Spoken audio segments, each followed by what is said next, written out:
Hey guys, welcome back to the Roblox Culture Exhibit, episode 4 today, and we're covering the original Survive the Disasters, now called Survive the Disasters Classic. This game was published on November 27th, 2009 by a developer then known as the Furry Fox, now known as AkikoDev. Let that sink in for a second. This game is older than most of the people currently playing Roblox right now. I first found out about this game through Ethan Gamer TV back in the early days. Watching him play it, the chaos, the disasters, the ducks especially, that's what pulled me in, and then I played it myself and it was exactly what it looked like. Anything could happen at any moment. What made this game special was simple. You survive disasters, you earn points, you spend those points at the shop building, sitting right there in the map, and you use whatever gears you bought to survive the next disaster. That's it. No highly complex systems, no deep progressions, just pure chaos and survival. But simple doesn't mean unimportant. This game was once the most visited game on all of Roblox.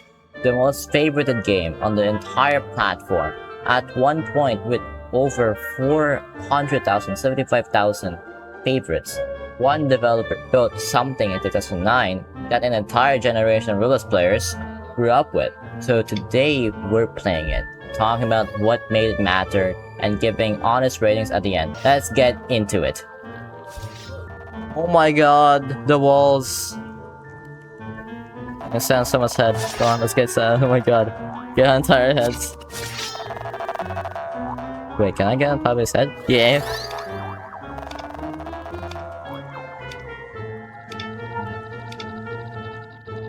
Tsunami? Okay. Oh my! Oh no! Oh god!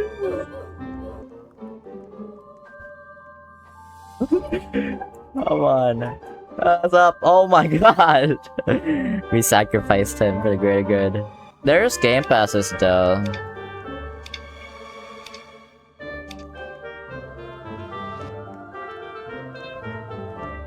Meteors?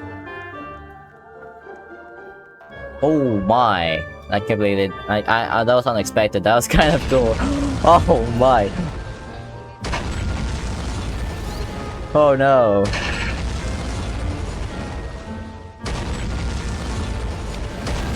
No! Not the house! And the chaos of many of these mechanics. This is the heart of what made the original special. The disaster variety was unlike anything else on Roblox at the time.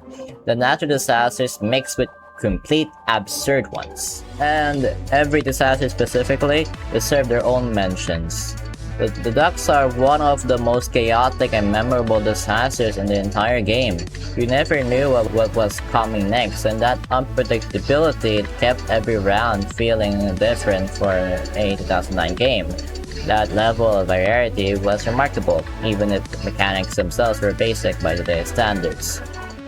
So right now we're at the gear shop, or whatever this is. I've been turned into a chicken, but I'm still gonna be reviewing this thing. Unlike most Roblox games at the time, the original Survive the Disasters had an actual physical shop building sitting on the map, like right here. Ran to it between disasters, spent your points on gears, like the gravity coil right over here, or the Bloxy cola right over there, and use them to survive disasters. Better next round, though the gears and save when you left, which kept every session feeling fresh equal. It wasn't deep, but it worked perfectly for what the game was trying to do.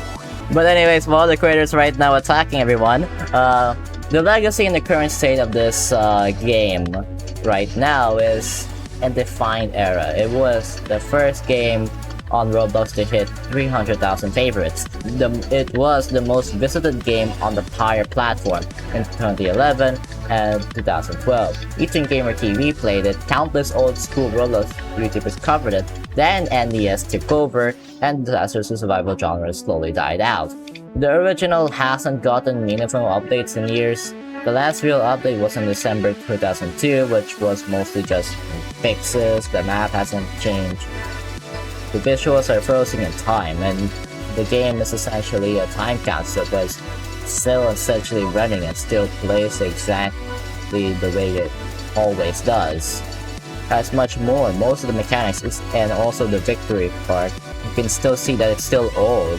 Alright, that's it for episode 4 of the Roblox Culture Exhibit. Honest ratings for Survive the Disasters: Classic. Nostalgia: 9.8 out of 10. This game was published back in 2009. If you were around Roblox during the early era, you know what this game meant. Ethan Gamer TV played it, countless old school creators covered it, and an entire generation of Roblox players spent hours surviving disasters and spending points at that shop building. The nostalgia hits hard. Fun with friends and solo. 10 out of 10. This is where the original earns a perfect score. The game is completely chaotic and anything can absolutely happen at any moment. One round you're surviving a flood, the next round the ducks show up. You never know what's coming, and that unpredictability makes every session genuinely fun. Whether you're playing alone or with friends, pure chaos is something exactly what you need.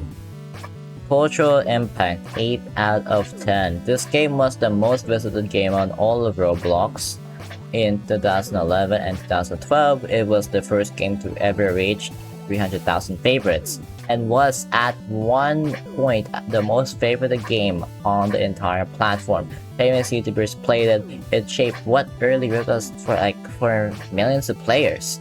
The only reason it does score higher is that NDS eventually took over the disaster survival space completely, and the genre itself has mostly died out since.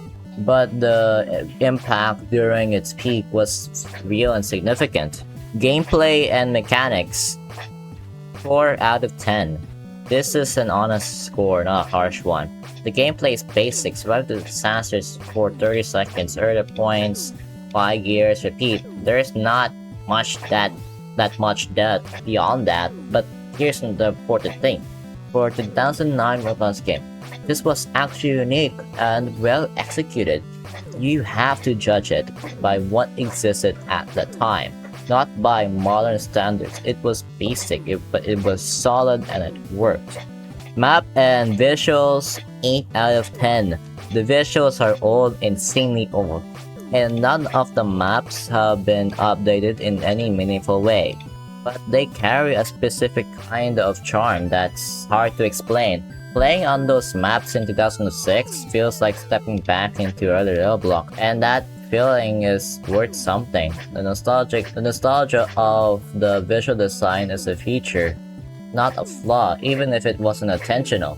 Maintenance and updates: 4 out of 10. The game has technically received updates. The last one was in December 2002, which fixed some disasters and basic issues. But beyond that, it's been left alone. No new disasters, no new map updates, no real development. AkikoDev moved on to build SD2, and then classic Sonic Simulator and Project B. The original is essentially a preserved artifact at this point. It's still running, still directly playable on the platform, but not being built on anymore. Exploiter problem: I did see some exploiters within one server, but it's at most rare to see one in like an old game on Roblox. I'll give this about 8.2 out of 10. There are not that much exploiters to when you either want to join a game and you're just playing with real people and having fun in a platform full of exploiters. That's generally worth recognizing.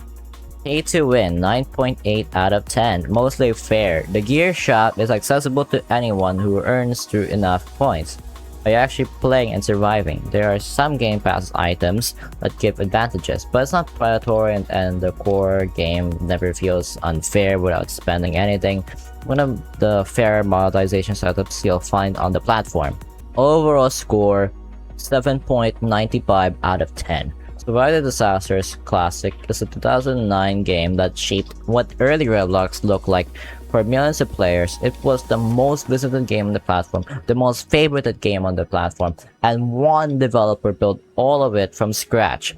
The mechanics are basic by modern standards, and the game hasn't been meaningfully updated in years, but that almost doesn't matter.